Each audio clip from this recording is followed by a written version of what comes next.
प्रयागराज का माघ मेला जो आस्था तप और परंपरा का प्रतीक माना जाता है, इस बार एक बड़े टकराव का अखाड़ा बन गया है। गंगा के तट पर जहां साधु संतों का संगम होना था, वहीं अब शंकराचार्य, प्रशासन और राजनीति आमने सामने खड़ी दिख रही है। यह विवाद सिर्फ एक पालकी या प्रोटोकॉल तक सीमित नहीं रहा, बल्कि सनातन सत्ता और सियासत के त्रिकोण में बदल चुका है। माघ मेले में मौनी अमावस्या के दिन हुई घटना के बाद प्रशासन ने शंकराचार्य स्वामी अभिमुक्तेश्वरानंद को 48 घंटे के भीतर दूसरा नोटिस थमा दिया है। नोटिस में बैरियर तोड़ने, जबरन भीड़ में पालकी ले जाने और कानून व्यवस्था बिगाड़ने के आरोप लगाए गए हैं।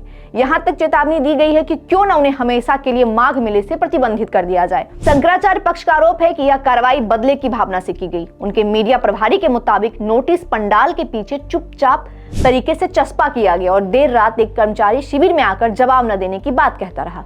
सवाल उठ रहा है कि क्या प्रशासन ने पारदर्शिता दिखाई या फिर शक्ति का प्रदर्शन किया है। इस पूरे प्रकरण में देखिए, संत समाज भी एकमत नजर नहीं आ रहे हैं। जगत गुरु रामभद्राचार्य ने प्रशासन का पक्ष लेते हुए कहा कि अभिमुक्तेश्वरानंद के साथ अन्याय नहीं हुआ, बल्कि उन्होंने ही नियमों का उल्लंघन किया है।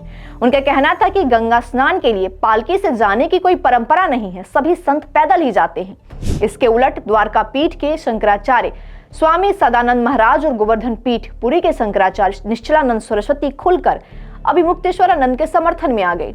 स्वामी सदानंद महाराज ने प्रशासन से माफी मांगने की बात कहते हुए इसे शासन का अहंकार करार दिया और याद दिलाया कि सत्ता अस्थायी नहीं होती है। अखिल भारतीय अखाड़ा परिषद के अध्यक्ष रविंद्र पुरी भी मैदान में उतर आए हैं। उन्होंने कहा कि अगर प्रशासन से गलती हुई है तो कानूनी रास्ता अपनाया जाए, FIR कराई जाए, लेकिन राजनीतिक दलों के समर्थन की आपको जरूरत क्यों पड़ रही है। उनका यह बयान सीधे सीधे विवाद के राजनीतिक रंग पर सवाल खड़ा करता है। अब इसमें सियासत की भी एंट्री है। विवाद ने जब तूल पकड़ा तो राजनीति भी पीछे क्यों रहती। समाजवादी पार्टी खुलकर अभिमुक्तेश्वरानंद के समर्थन में उतर आई। सपा अध्यक्ष अखिलेश यादव ने उनसे फोन पर बात की और नेता प्रतिपक्ष माता प्रसाद पांडे को उनसे मिलने के लिए भेजा।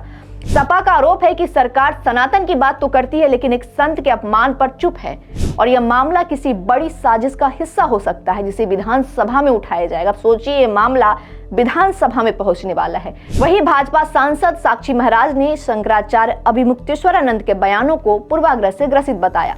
उन्होंने आरोप लगाया कि विपक्ष के इशारे पर सरकार को कमजोर करने की कोशिश। पुराने कुंभ के समय में घटनाक्रम का हवाला देते हुए सपा शासन पर उन्होंने सवाल भी खड़े किए। अब समझते हैं इस पूरे विवाद की जड़। पूरा विवाद उस समय शुरू हुआ जब मौनी अमावस्या के स्नान के लिए शंकराचार्य स्वामी अभिमुक्तेश्वरानंद की पालकी को पुलिस ने बैरियर पर रोक दिया और पैदल संगम जाने को कहा। उनके शिष्य नहीं माने, धक्का मुक्की हुई, कई शिष्य हिरासत में लिए गए।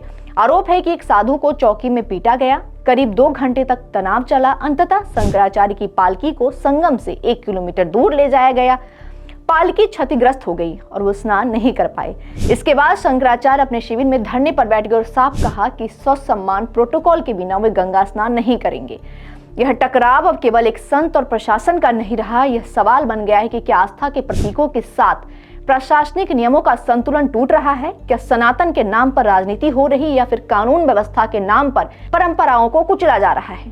प्रयागराज के माघ मेले में उठाया महासंग्राम फिलहाल थमने के आसार नहीं दिख रहा। गंगा के तट पर अब सिर्फ स्नान नहीं, बल्कि विचारों, आरोपों और सत्ता के समीकरणों की लहरें भी उठ रही है।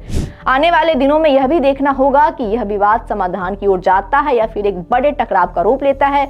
आप बने रहिए न्यूज़ इंडिया के साथ।